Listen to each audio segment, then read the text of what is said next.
Hello दोस्तों, कैसे हो? उम्मीद है कि अच्छा ही होंगे। आपका अपना प्यारा चैनल गोल्ड लाइफ स्टोरी को सब्सक्राइब जरूर करें। कहानी अच्छा लगे तो इस वीडियो को लाइक शेयर करें। तो चलते हैं अपने प्यारी सी कहानियाँ की तरफ। धन्यवाद। एक दिन की बात है, आरोही सुबह पार्क में टहलते हुए जा रही थी, तभी उसे एक रोती हुई बच्ची मिली।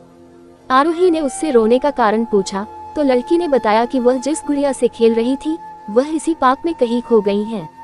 आरोही ने उस बच्ची को उसकी गुड़िया ढूंढ लाने का आश्वासन दिया, जिससे वह बच्ची चुप हो गई।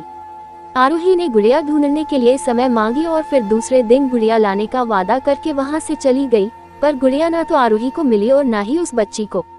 आरोही ने गुड़िया की तरफ से एक काल्पनिक पत्र उस बच्ची को लिखी और जब वह बच्ची पार्क में गुड़िया पाने की आशा में आई तो आरोही ने वह पत्र उस बच्ची को पढ़कर सुनाया।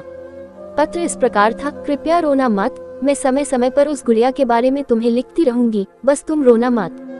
अब आरोही रोज उस खोई हुई गुड़िया की तरफ से काल्पनिक पत्र लिखने लगी और लगभग रोज ही उस बच्ची को पढ़कर सुनाती, जो कि यात्रा का काल्पनिक वर्णन हुआ करता था। आरोही ने इस काल्पनिक लेकिन रोचक वर्णन ने उस बच्ची को रोने नहीं दिया। वह खुशी खुशी अपनी गुड़िया की घुमक्कड़ी के किस्से सुनाने लगी। अब वह खुश रहने लगी। एक दिन जब काफी कहानियां हो गई तो आरोही ने एक दूसरे गुड़िया उस बच्ची को लाकर दी। जाहिर है वो गुड़िया बदली हुई थी। उस बच्ची को अपनी खोई हुई पुरानी गुड़िया जैसे नहीं लगी तो वह आरोही की ओर देखने लगी। आरोही अनजान बनते हुए गुड़िया में चिपकी एक चिट को निकाल कर पढ़ने लगी।